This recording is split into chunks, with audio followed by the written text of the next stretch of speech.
그럼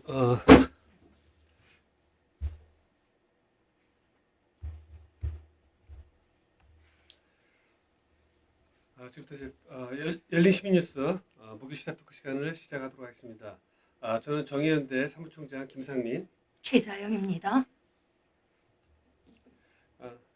자, 오늘 그 주제가 두 가지인데, 처음은 이제 열린민주당의 두 가지 수박들 부류, 이제 트로이 목마라고 하는 네. 이제에 대해서 얘기하고, 그 다음에 이제 청담동 눈바가 이제 논현동 눈바로 바뀌면서 스모킹공이 하나 나타났습니다. 그래서 지금 윤석열 탄핵이 이제 가시화되는 이제 그런 시점에 있어서 두 가지 청담동 눈바 게이트 사건, 그걸 네. 두 번째로 살펴보도록 하겠습니다. 자, 그럼 먼저 우리 최장 교수님께서 오늘 발제를 해오셨는데, 지금 오늘 주제가 다시 한번 좀 설명을 해주시죠. 네. 오늘 주제는 민주당 내부에 그 두 가지 부류의 트로이 목마가 있다는 말씀을 드렸는데요. 예, 대개 수박이라고들 얘기하지만, 예, 근데 민주당 내에는 수박도 있고 아니다 이렇게 구분을 하지 않아요. 예, 그런데 제가 볼 때는 여당이나 야당이나 민주당 내부에서 예, 이게 수박이다 아니다 가리기 힘들 만큼 이게 훨씬 보편적인 문화가 형성이 돼 있다. 그 두 부류의 트로이 목마라고 얘기할 때는 그 트로이 목마가 누구를 배반하고 누구를 위하는가 하는 게 있지 않겠어요. 그래서 오늘 주제는 결국은 민주당 내부의 두 부류가 민초 시민을 배반하고 결과적으로 의도야 어떻든 결과적으로 윤석열의 큰 그림에 동조하는 이런 두 부류의 트로이 목마다 이런 말씀을 드리려고 합니다. 그러면은 이제 지금 최근에 어떤 사건을 갖다가 보면서 아마 얘기를 하셔야 될 것 같은데, 예. 지금 어떤 그 대표적인 수박들이 어떤 사람들이 어떤 일이 있는 거, 뭐 예를 들면은 이제 그 사례를 또 갖고 한번 얘기를 한번 해보시죠. 예, 그래서 지난주 토요일 날 예, 17일인데요. 더불어민주당 내부의 그 교육연수원장이라는 정봉주. 직함을 걸고 부산 더불어민주 당사에서 음, 정봉주 음. 전 의원이 그 특별 강연을 했어요. 예. 그 특별 강연 주제가 어떤 거냐면 이런 거죠. 지금 윤석열 탄핵을 국회에서나 뭐나 결정을 해봐야 헌법재판소 가면 그게 퇴짜를 맞을 수가 있다. 그러니 탄핵은 별로 효과가 없다. 이런 얘기를 하는 겁니다. 그러니까 무슨 얘기냐면 이제 우리가 이제 국회의원 3분의 2가 발의를 해서 한다 하더라도 그 어차피 헌법재판관 9명이 이제 과반수의 찬성을 얻지 못하면 탄핵이 네. 안 된다. 뭐 이런 얘기를. 그러니까 헌법재판소에서 9명이 탄핵 불가다 이러면 탄핵이 그 원천 무효가 되니까 그런 거를 쓸데없이 할 필요가 있냐. 이게 이제 정봉주 의원의 그 첫 번째 주장이었고요. 그 대신에 뭘 하자고 하냐면 탄핵하려고 하지 말고 윤석열을 탄핵하려고 하지 말고 중대 선거구제, 국회의원 선거제도를 고치자는 거예요. 그러니까 이제 소위 말해서 이제 내각제로 가기 직전의 단계인 소위 말해서 우리가 얘기하는 지금 여야가 지금 간절히 원하는 이제 소위 말해서 국회의원들한테 모든 권한을 사실은 이제 그렇죠. 집중하는 대통령 선거 중심제지 상당 부분은 이제 국회의원들한테 모든 권한을 넘기는 이제 그런 개헌을 하자 뭐 그런 얘기네. 그렇죠. 그래서 금방 말이 나왔으니까 말인데 국회의장 김진표가 위헌적인 발언을 했죠. 국회의장이 국민투표를 거치지 말고 국회에서 의원 내각제 개헌을 하겠다. 이런 식으로 얘기를 했어요. 그런데 이제 아까 두 부류의 그 트로이 목마라 그랬는데 첫 번째 부류는 김진표 같은 이가 되는 것이고 지금 말씀드리려고 하는 정봉주도 마찬가지인데요.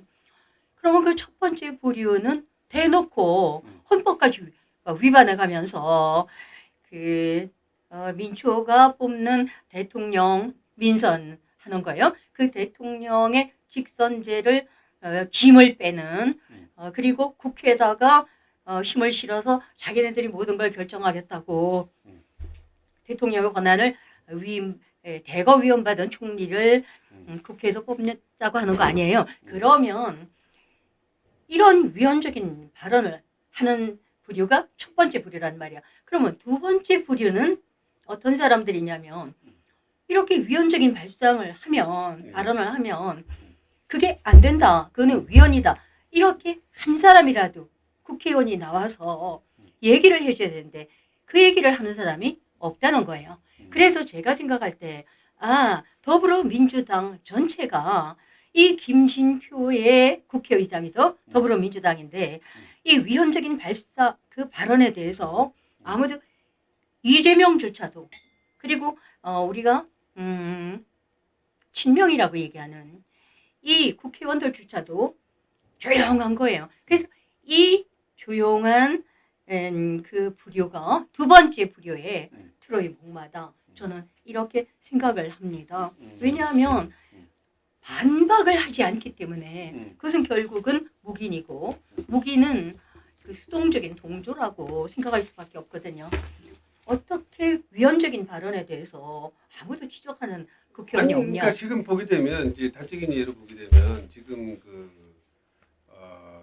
지금 윤석열이가 지금 뭐 지금 취임한 지 얼마 안 돼서 지금 반헌법적인 지금 그 행동을 한 것이 지금 한두 개가 아니거든요. 지금까지. 나오는 대로. 뭐 예를 들면은 뭐 용산 이전도 사실은 법률에 명시면 안 됐지. 그거는 사실은 뭐 쟤네들 좋아하는 과거에 헌법재판소에 있는 것처럼 관습헌법상으로 이미 했던 것도 그것도 이제 완전히 지 마음대로 무력화를 해버렸죠. 그다음에 뭐 행안부에서 경찰국 신설을 해서 그놈은 또 이번에 경찰국장 김순원과는 그만두고 나서 경찰 총감이 되면서 경찰의 제 2인자가 된 거예요. 네. 그러니까 뭐 그것도 그렇고 법무부에 뭐 인사검증단 네. 설치하는 것도 그렇고 지금 그렇죠. 뭐 한두 개가 아니잖아요 지금. 그래서 제가 말씀드리려고 하는 오늘의 주제 정봉주는 첫 번째 부류, 즉 김진표와 같은 부류의 트로이 목마다 이런 말씀을 드리려고 하는데 왜냐하면 정봉주가 조금 전에 말씀드렸듯이 국회에서 윤석열을 탄핵해봐야 누구를 탄핵해봐야 헌법재판소가 퇴짜 넣으면 소용이 없으니까 그거 하지 말자. 그래서 중대선거구제 가지고 국회의원 선거법 고쳐서 뭘 하자는 거예요. 그래서 제가 그래서 그런 개헌을 하자는 거예요. 적어도 개헌을 논하면서 그의 그 정봉주의 발상이 오늘 그 세 가지 오류를 범하고 있다 하는 말씀을 드린데요. 첫 번째는 우리가 1987년 헌법인데 지금 35년 만에 개헌을 한다. 그러면 개헌할 게 한두 가지겠습니까? 당장에 정봉주가 국회에서 통과된 것을 헌법재판소에서 퇴짜를 넣는다. 그럼 그 헌법재판관은 9명이에요. 그리고 그 9명의 헌법재판관이 정봉주 말로 내년 3월이 되면은 윤석열이 그 임명권을 행사할 것이기 때문에 다수가 윤석열을 지지하는 쪽으로 돌아선다. 이런 얘기예요. 그러면 선출직도 아닌 임명직 헌법재판관 9명이 국회에서 결정된 국민의 대표, 국회에서 결정된 사안에 대해서 어떻든 퇴짜를 놓는다. 그러면 이게 문제가 되는 거 아니겠습니까? 거기에 대해서 반성의식이 없다는 거예요. 그러면 9명의 관료에게 국회가 종속되는 결과를 갖지 않겠습니까? 그러면 당장 이게 문제가 된다는 걸 생각을 해야 되고 개헌을 논의하면 이 9명의 관료의 국민의 대표인 국회가 종속이 되는 이런 체제가 옳지 못하니까 이 헌법재판소에 대해서 제도를 고쳐야 되겠다.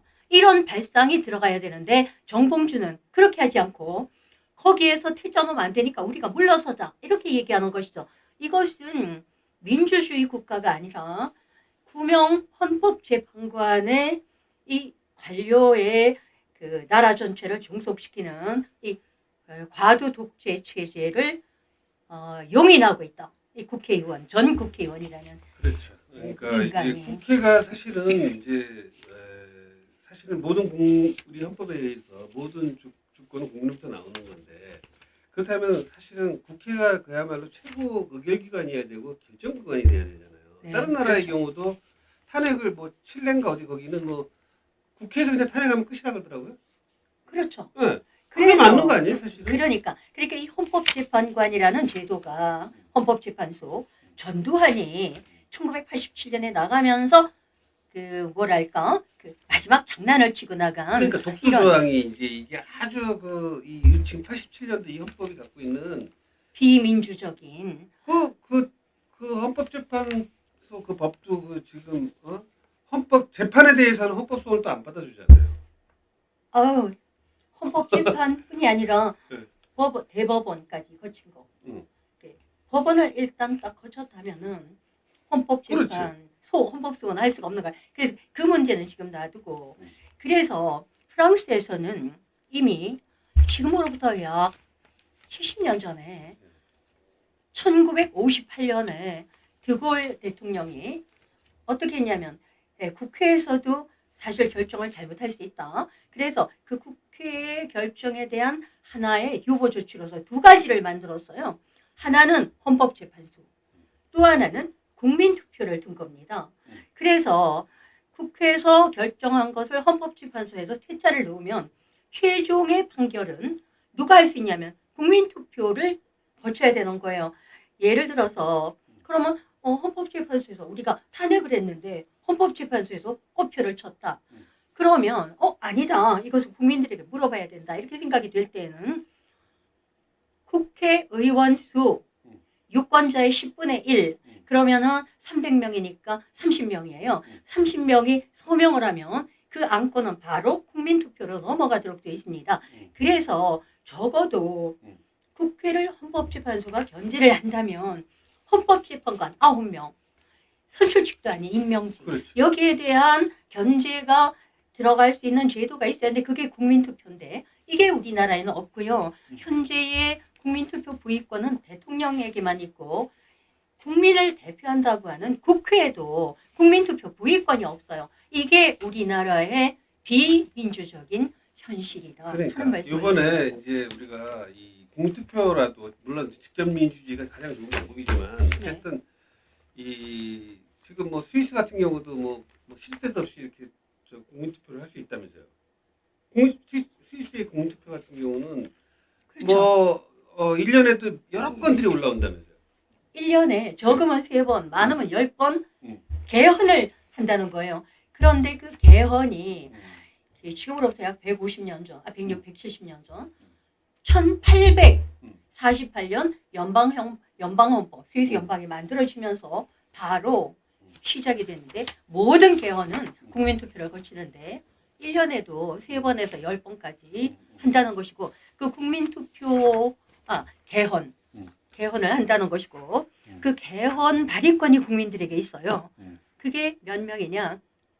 인구의 2%, 10만, 우리나라 같으면 한 6, 70만 되죠. 서명을 하면은 개헌 발의를 할 수가 있고 스위스에서는 국회에서 통과된 법안에 대해서도 이거 잘못됐다 이렇게 생각이 되면 그 유권자의 1%, 5만 명만 서명하면 국회에서 통과된 법안이 바로 국민투표에 붙여진다는 것이죠. 그래서 국회는 물론 헌법재판소는 물론 두말할 것도 없고 국민들이 스스로 국회에서 통과된 법안이나 그 다음에 개헌 그 법안에 대한 그 국민투표를 할 수가 있고 5만 명만 서명하면 그리고 국민들은 그 개헌 발언권을 가지고 있다는 것이죠.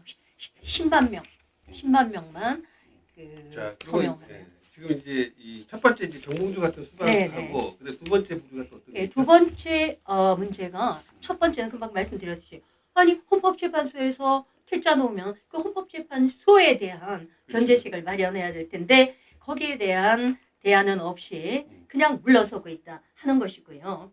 그 다음에 두 번째 대안이 뭐냐면 정봉주가 윤석열 탄핵 이게 헌법재판소 바칠 거니까 가능성이 있으니까 그러지 말고 국회의원 중대선거구제를 만들어서 국회의원 구성을 뭐 어떻게 하자 뭐 이렇게 이제 그 잔머리를 돌리는 거예요. 그래서 그리고 그것과 같이 대통령 4년 중임제를 해서 그러면 윤석열 임기가 1년 줄어진다 이런 얘기예요. 자, 그래서 이게 아니 지금 중요한 거는 놔두고 국회의원 중대선거구제를 만든다고 하는데 그런데 중대선거구제를 만들고 또 어떤 이는 조정훈 같은 이는 제가 알기로 방송 중에 좀 이따 다시 전해드릴게요. 비례대표제를 늘리자 뭐 여러 가지 안들이 나오는 거예요.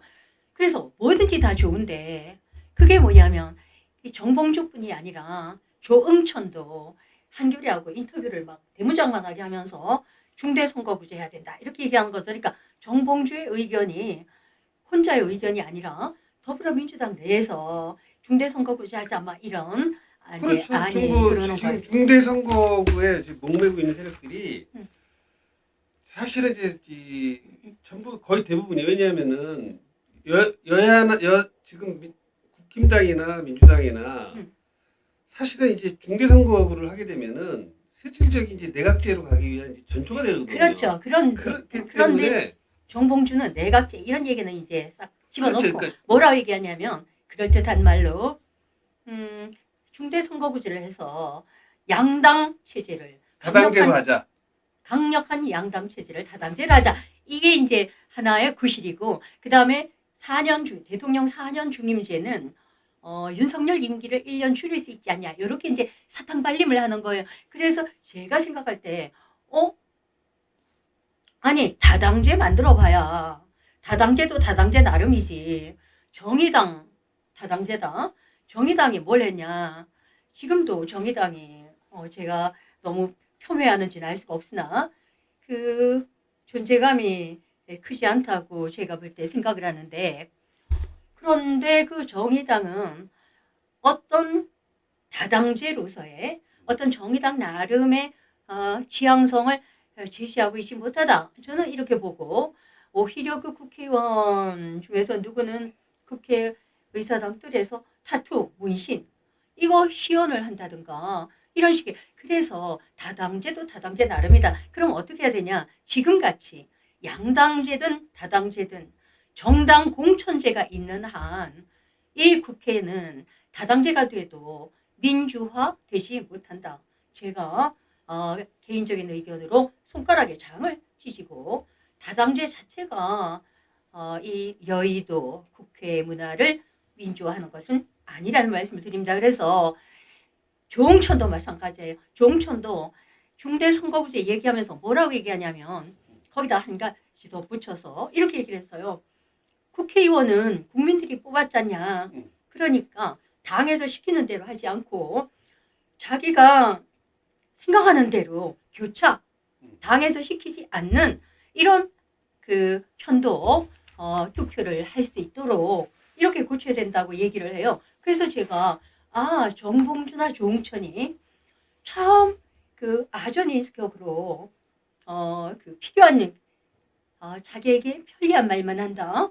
왜냐하면 국회의원이 국민들이 뽑았으니까 그 자기가 소신대로 하자라고 얘기를 할 때는 그럴 때는 무엇부터 고쳐야 되냐면 국민이 뽑기 전에 정당에서 공천을 하잖아요.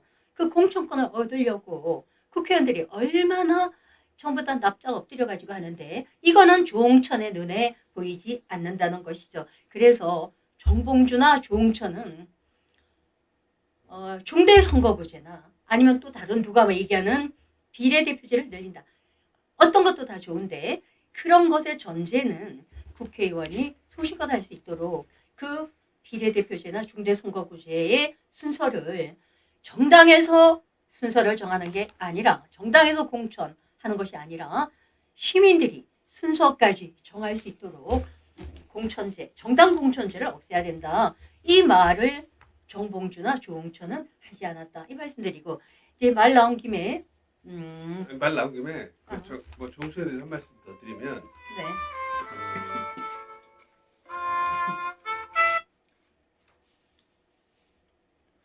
그 조홍천에 대해서 말씀드리면 예. 그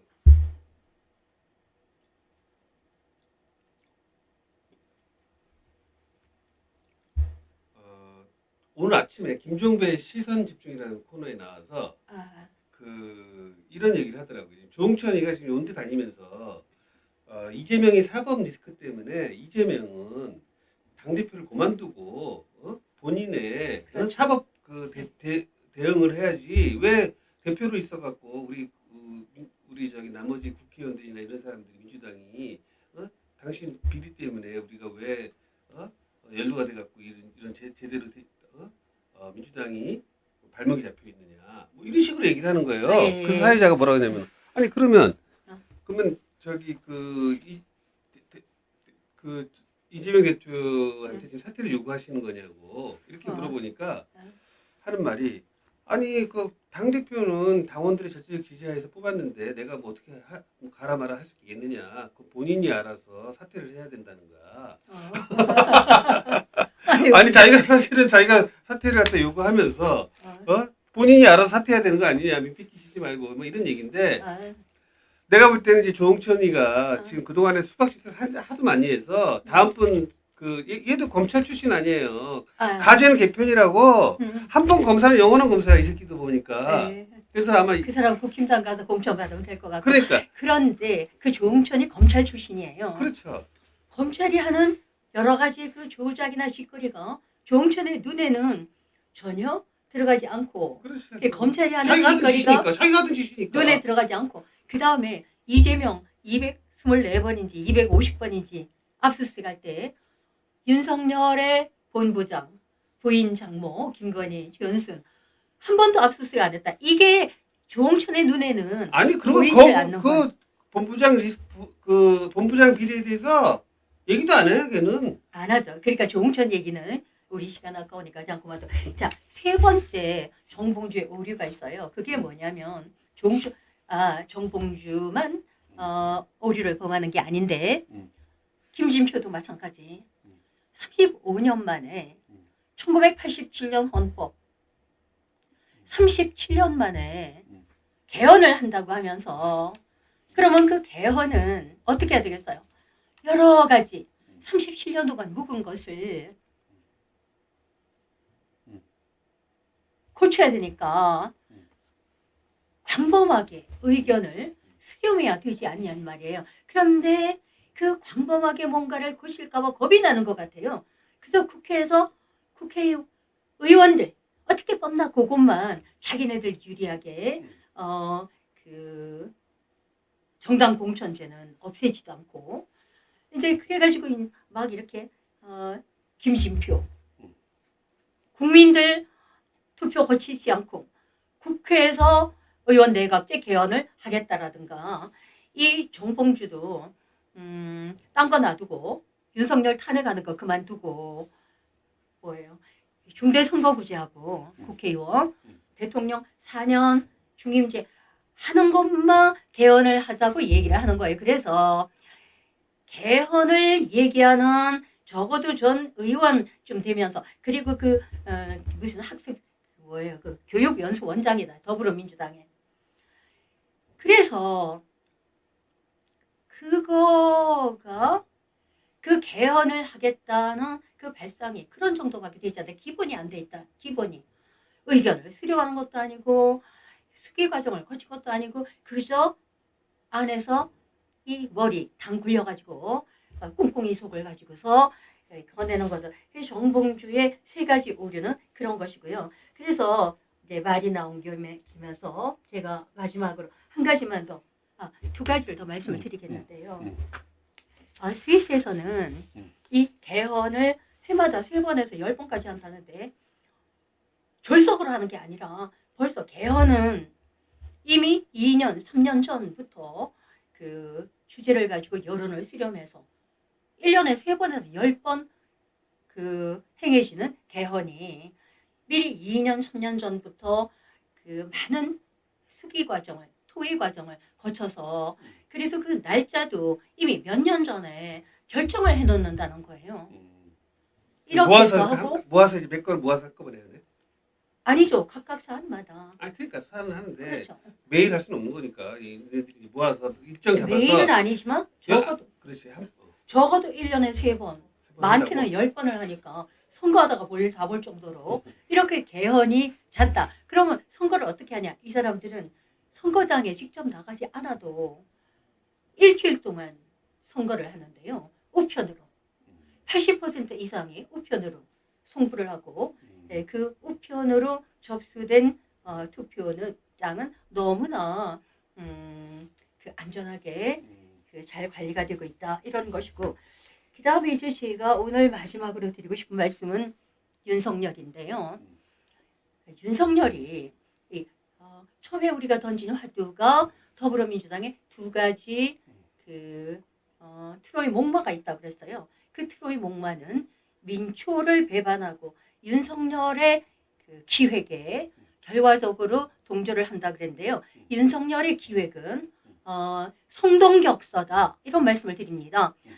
그 소리는 동쪽에서 내고 치고 윤석열이 정말 꾸준하게 일사불란하게 밀고 가는 하나의 그 기획이 있어요. 그게 뭐냐면 격서 같은 건데 서쪽을 때리는 건데요. 그 동쪽에서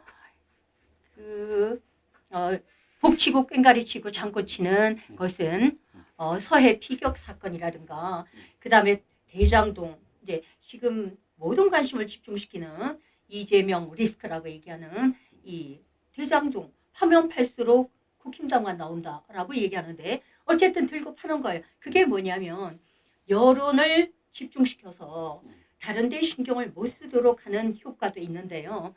그래서 대장동이나 서해 피격 사건이나 이런 것들로 떠들면서 사실은 물밑도 아니고 드러나지만 그 떠드는 가운데 묻혀가는 하나의 서쪽의 공격이 있는데요. 서쪽을 공격하는 건데 그게 뭐냐면 권력 구조의 집중이라는 말씀을 드립니다. 그래서 우리가 몇 가지 알고 있는 것인데 김진표가 얘기한 의원 내각제라든가 그 다음에 또 이 국회의원 선거도 마찬가지고 거기에다가 또 뭐가 있냐면 이틀 전인가 그때는 지금 민선하는 교육감 제도를 이거를 민선을 없애겠다 이렇게 얘기를 했어요. 그러니까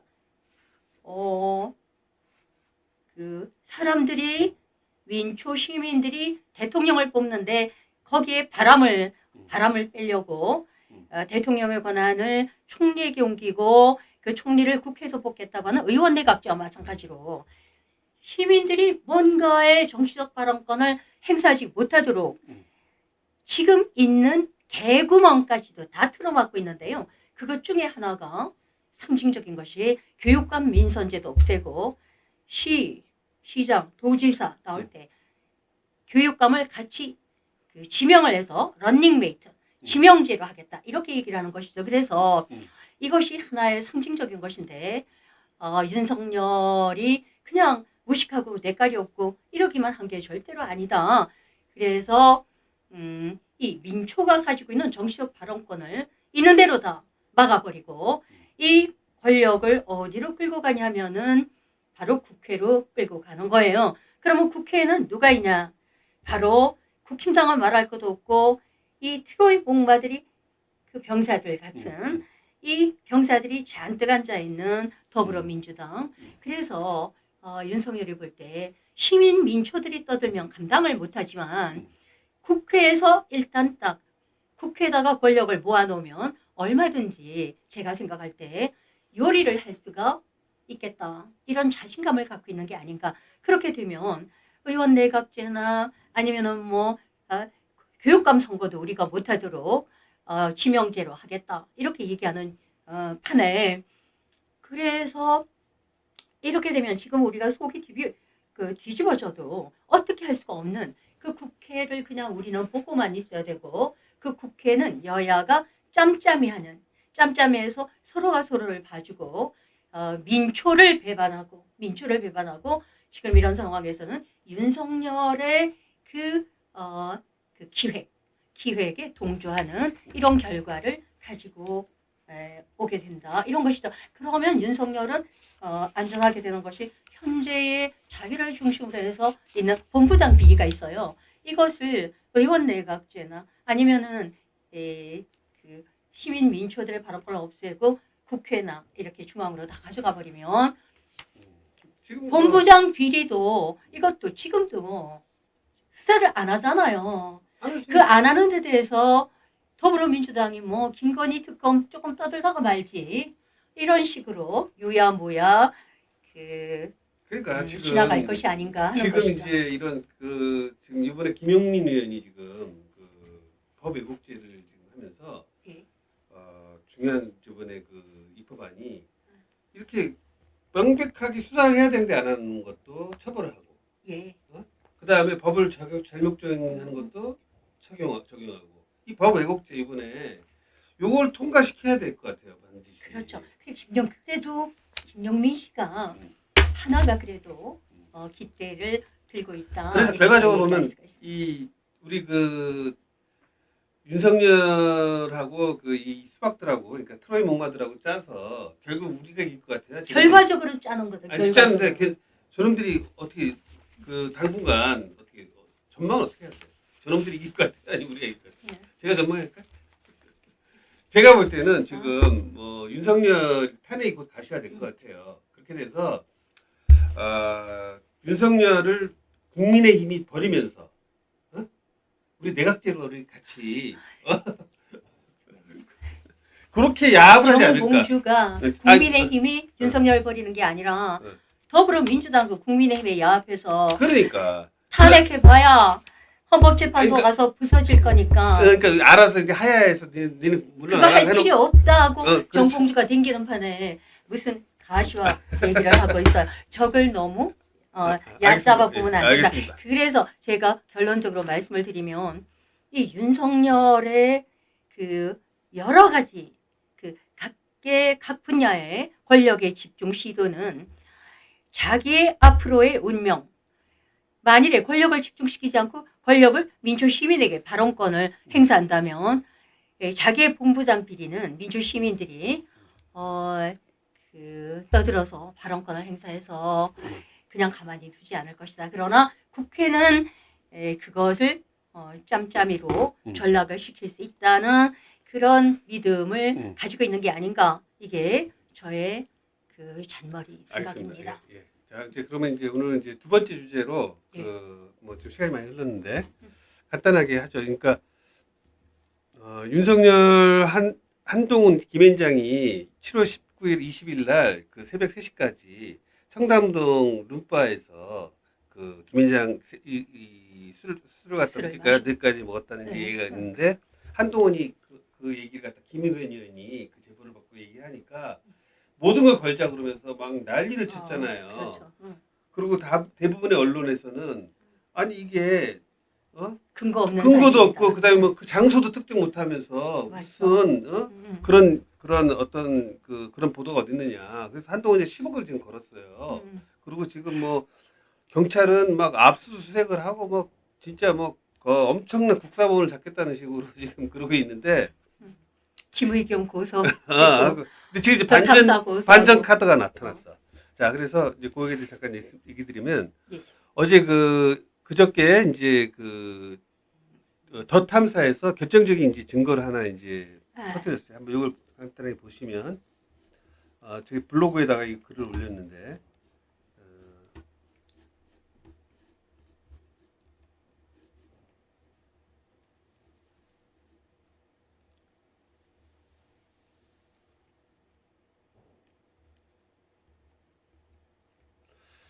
여기 보시면 더 탐사가 네. 이제 보도를 했어요. 그래갖고 이제 맞다 안 맞다는 그런 얘기를 안 합니다. 대답을 안 했습니다. 나중에 이제 셀레스테 변호인은 나중에 그 사진 보냈던 거 완전히 헛다리 짚어. 보이는 계단 보이시죠? 그 지하로 이렇게 밟은 거. 강남의 모처 저희가 이제 계단으로 여기를 이제 들어가는 특정을 한 거예요. 그러니까 주차 박스로 들어와서 바로 발레 타고 지하로 바로 들어가는 네. 거예요. 그러니까 그리고 저희가 그 첼리스트가 간판이 없어요. 저 지금 제가 그 가는 방- 곳은 그 간판이 처음에 아니고요. 얘기했던 그 이 장소를 건물 이제 이름이에요. 건물 특정을 한 거예요. 건물 이름이 적혀 하고 있는 거라서 지금 이제 본 거죠. 가렸습니다. 근데 얼핏 봐서는 저기를 업소 이름으로도 하는데 근데 이제 저희가 여기 확인한 업소 바에 따르면 이름이 저거는 그냥 건물 술집 이름. 이름이 아니라 건물 이름이었습니다. 그렇죠. 건물 빌딩 이름. 네. 그러니까 저기 술집을 찾아간다는 것은 일반인들은 거의 술집이 불가능합니다. 불가능합니다. 그러니까 외부에서 봤을 때 저희가 술집이라고 하는 것을 알 수가 없어요. 네. 그건 모르죠. 아마 내가 볼 때 탈세를 그 대로변에서 바로 있었고 그 가깝게 있었고 아니, 이제 이렇게 골목, 됐는데. 좁은 골목을 통해서 주차 박스로 바로 들어가. 그래서 이제 보시면 이제 결국은 이제 이거를 갖다가 이제 주소를 갖다 확인해 보니까 예. 도로명 주소가 그 강남구 논현동 115-9 도로명 주소로 보면 학동로 305-5. 그러니까 여기가 청담동 그 갤러리아 호텔에서 1.2km 정도 떨어져 있는, 그리고 실제로 그러니까 청담동이 아니고 논현동이야 여기가. 예. 그러니까 한동훈이가 내가 청담동 10년 동안 가본 적이 없다. 지 말이 맞는 거지. 자기는 청담동 간 적이 아니고 논현동 갔다 이거야. 그 너는 지금 잘못 특정했으니까 너 잘 걸렸다 이렇게 한 거지. 그런데 이제 사실은 되네요. 근데 이제 거기가 거의 청담동 바로 옆이라서 같은 같은 연장이기 때문에 사람들은 그게 뭐 도로 경계로 해서 이게 청담동이니 그렇죠. 뭐니 거기까지 생각 안 하고 그냥 청담동 권으로 알고 있었던 거지. 그 첼리스트가 분명히 얘기했을 때 거기에 이제 큰 대형 그랜드 피아노가 있고 음향 시설이 무지 잘 돼 있다 그랬거든. 아, 근데 왜 그냐면 이 건물의 주인이 누구냐면 이미키라고 혹시 아세요? 먼지가 돼요. 제가 몰라요? 한번 노래 한번 들러보시죠. 이 사람이 어떤 사람이냐면 네. 이 여자인데 한번 보세요. 이 남편이 작사한 노래를 이제 87년도에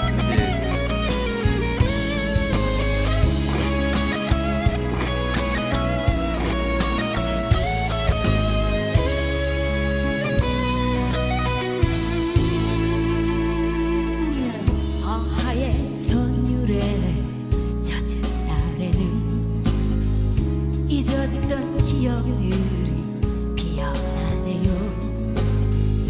바람에 이 여자인데 이 남편 이름으로 건물이 돼 있는 거예요.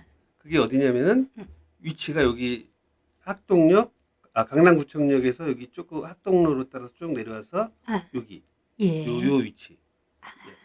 여기 요 건물인데 요 건물이 등기부등본 이렇게 보게 되면 이렇게 1층 지상 7층에 지하 3층이야. 근데 지하 아까 내려가는데 여기 있잖아. 여기 193, 약 60평짜리. 여기가 이제 룸바로 지금 보이는 거예요.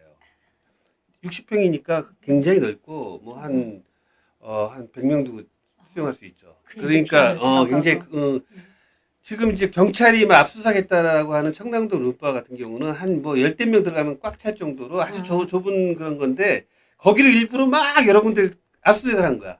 왜냐하면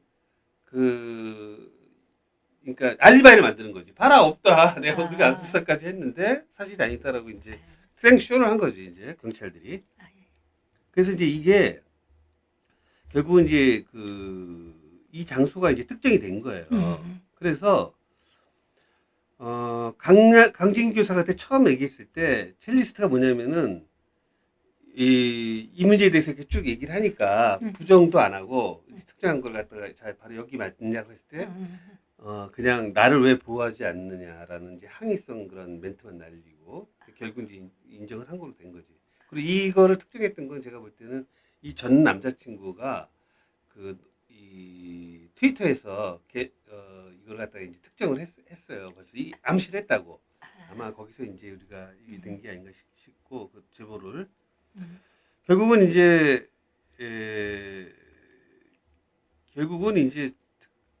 언론들이 계속 비판했거든요. 장소를 하지 못한 걸 갖고서 장소를 사실 이제 이미 다 알고 있었어요. 근데 이제 이 탑탐사의 강진규가 이제 사실은 조금 더 깊숙이 적을 유인한 거로 보면 되는 거예요. 그러니까 작전으로 그러니까 이제 그래서 이제 뭐 술자리 장소를 특정하지 못했기 때문에 사실상 이제 뭐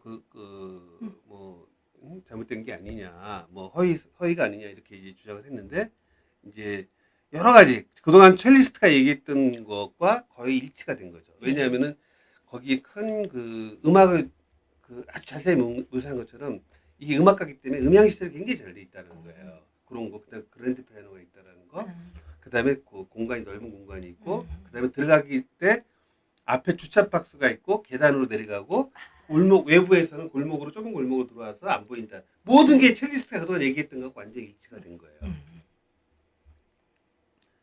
그래서 그 한동훈이가 이때만 저만 의사 진행 발언하겠습니다. 네, 아니 이틀입니다. 이분입니다. 보통 총재님이라고 부르는 네, 있었던 다른 분의 높던 바로 그 언론사입니다. 네. 알겠습니다. 오늘 비행장 애들을 모아놓고 하는 거였어. 그래서 거기 통감도 어제 다 빌렸어. 근데 한동훈이랑 윤석열까지 다 온 거야. 그때 와가지고 술 마시고 노래 부르고 무슨 대한민국의 테이프 뺐지. 그거 다 가지고 아니 이렇게 하니까 골목이야. 안돼. 저는 뭘 했나요? 왜 안 나오죠? 뒤에? 자, 위원님. 위원장님, 제가 답변 드리겠습니다. 네, 답변하십시오. 위원님 저한테 이재정 의원 관련한 것도 거짓말 하신 다음에 다 들통났는데 사과도 안 하셨죠. 그리고 그 전에는 조국 사건 관련해서 조국 수사팀 누가 위원님한테 사과를 했다 거짓말 했었다가도 사과 안 하셨죠. 자, 위원님. 저번에 저보고 뭐 걸라고 하지 않았습니까? 이번엔 저랑 걸면 어떻습니까? 계속 이러시는데요. 자, 여기에 대해서 그러면 이 정도 가지고 얘기하시는데 제가 저 자리에 있거나 뭐 제가 저 비슷한 자리에 있거나 저 근방 1km 안에 있었으면은 저는 뭐 걸겠습니다. 위원님 뭐 보시죠. 저런 정도 가지고 지금 스토킹 하는 사람들하고 야합해서 이런 식으로 국무위원을 모욕하는 거에 대해서 자괴감을 느끼고요. 첫째, 위원님 저 술 못 마시는 건 아십니까? 그러면 제가 저기 가서 술을 먹었다는 얘기예요? 아니면 저 자리에 있었다는 얘기입니까? 저는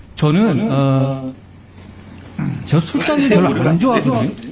꼭 가야 되는 자리도 안 나가고 회식 자리도 안 갑니다. 제가 검사 생활하면서 주로 강한 사람들과만 좀 척을 지면서 왔기 때문에 어떤 종류에도 척을 지지 않기 위해서 꼬투리 잡기 위해서 일부러 회식 자리도 안 가거든요. 저기서 제가 노래를 부르고 동백 아가씨를 했다고요? 3시 넘어서? 자신 있는 말씀이신가요? 이렇게 공개적으로 대한민국 법무부 장관을 모욕할 정도로 자신 있는 말씀이세요?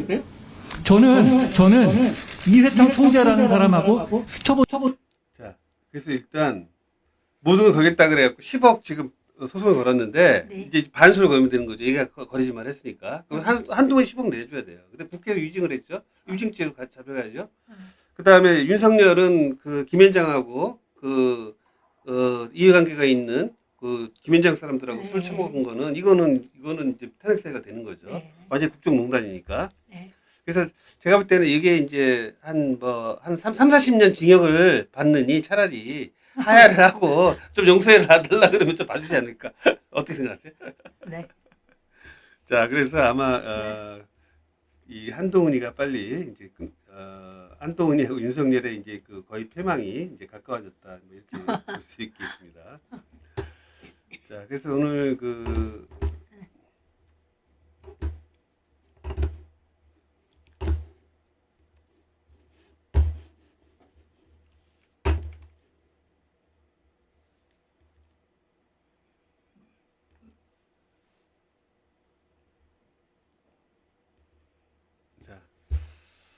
오늘 목요 시사 토크 시간 이제 가져봤는데 어쨌든 간에 민주당의 이 수박들이 트로이 목마. 트로이 목마들이 네. 결국은 이제 민주당을 이제 잡아먹지 않을까. 네. 결국은 이제 무너뜨리지 않을까 되는데 참 걱정입니다. 이게 우리가 이제 소위 말해서 민초들이 중심이 돼서 이 나라와 이 정치를 갖다가 올바르게 끌어쓸 수 있는 그런 세력 우리가 이제 주체가 돼서 뭔가 나서야 네. 되는데 네.